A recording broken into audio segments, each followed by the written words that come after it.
Kind of, obviously you've split this into, I'm calling it like Earth crew and Space crew. How much time are we going to be spending in space compared to Earth this season?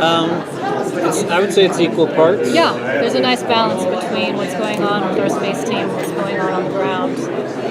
But it is an interesting way for us to start the season this year with our characters sort of split up. So we'll see how that pans out. We wanted to try it and see how it would work to have them literally on two totally different tracks. You'll have to wait and see, but I think it works.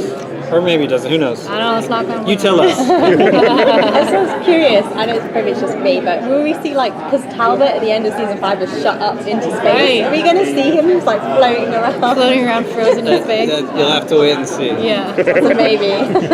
Everything, you know us, everything's a maybe. Yeah. And now that the Marvel Netflix characters are free, I guess, will that affect who you cast or your characters in the show? Not necessarily, only because we have our own mythology and we exist within it. That doesn't mean there won't be crossovers with other Marvel shows in some way, but there's a lot of moving parts to the Marvel apparatus, and so when our parts are moving well, and we try not to. We don't want to mess it up. There's a lot of times when we have a story where they have something else entirely coming that we have to learn about and find. So there's a lot of mixed little pieces, and it's sort of 3D chess sometimes. So if our game's working well, we like to keep it up. Are you thinking about crossovers? Sure, yes. What has been the strategy to what and how you field aspects of Clark's new character?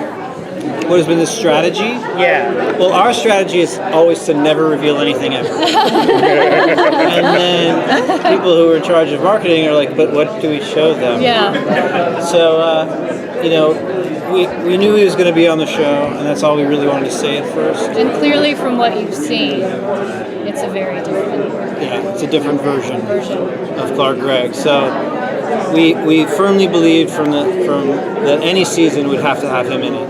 Hopefully that mystery is enough to lure you in. Yes. So S.H.I.E.L.D Academy, are we going to see any old characters come back as instructors or new characters as instructors? We might, yes. We might. How would you describe Max routine? How is it different? What is it going to look like? Well, he's definitely trying to model it off Coulson. And, he's a different kind of guy. Coulson was the everyman, and Mac has a little bit of that. He started as an engineer, but he started as a mechanic, and so he's taking that baton and trying to hold on. At this point in the season, I think he's trying as hard as he can to emulate Coulson, and we'll see him slowly become his own kind of leader. His confidence, he's not quite there yet. You'll see that over the season, him sort of building that and how that reflects how he runs the show. Has the fact that you've been renewed for 2 seasons, which obviously you mentioned that you don't always get, affected your writing at all? Yes.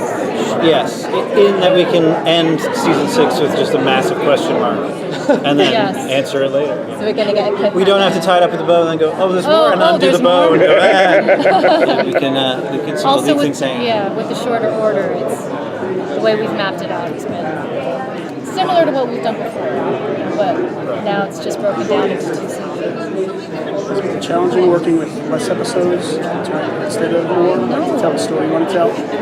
I would say it's been the opposite, just because 22 is a lot. It's like a marathon, and so you get just on everybody, production, writers. If you're watching a show that's 22 episodes, you should be in awe that they're pulling it off, because it's brutal. So by the time we got to 13 this year, in season 6, we were kind of like, and it landed right. Does anybody want something to drink? Right. It landed right during Christmas break, so it was sort of nice. We finished 13. Everyone went off, celebrated the holidays with their families, and then and it allowed us just to sort of, it allowed us to wrap something up and start something new, and it kind of refreshed everybody and gave everybody a little.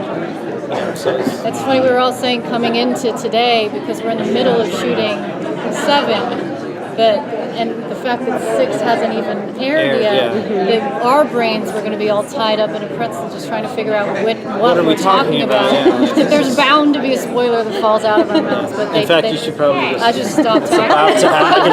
It's about to happen. It's coming. It's coming. Yeah. Describe Clark's directing style. What's that like for you guys? Okay.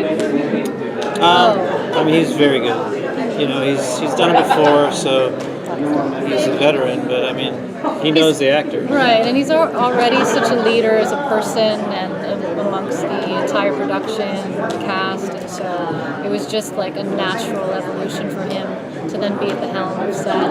And because they all know each other so well and have worked together for so long, there's this, shorthand between them, and so it just kind of sails, and it's great. And it worked out great because we knew that how we were going to construct the first episode. And, it's fun to give him a big one with lots of facts. And it was fun. Yeah. Thank you. Thank you so much. Thank you.